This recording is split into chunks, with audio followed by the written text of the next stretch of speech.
Yet another unacceptable regular in our news is the humanitarian crisis happening across the world between Israel and Palestine.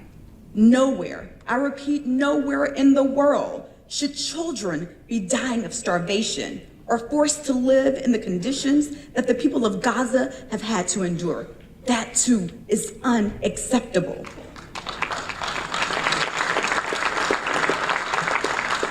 In May, I joined my colleagues because it's not just enough for me to say that it's unacceptable. I have to lead with my actions as a leader in this country. In May, I joined 9 other, not necessarily joined because I led the letter and I brought them along with me, but I wrote a letter with other Congressional Black Caucus colleagues writing to the ambassador of Israel, calling for a briefing on Israel's reported plans for humanitarian aid delivery to Gaza. Because this must end. Food must come in, resources must come in, and we must make sure that no civilian is caught up in the crossfire of this dangerous war that is continuing to happen in the Middle East. I am also closely monitoring this ongoing conflict and working with my congressional colleagues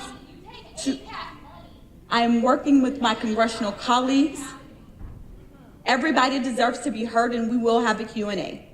Everybody deserves to be heard. That is why we're having this town hall, y'all. It is the beauty of our democracy, the beauty of this country. Everybody has a right to be heard. Those that agree with me, those that don't agree with me, because that is the beauty of the American democracy. That's what I fight for every day in the United States Congress.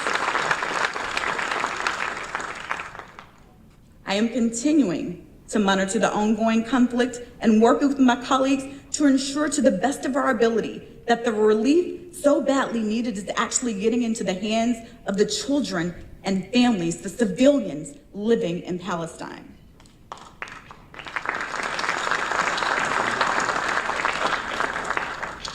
But y'all, what I know is that we have atrocities happening right here at home in our backyard, and those too cannot go unaddressed. The Trump administration abandoned the American people since January.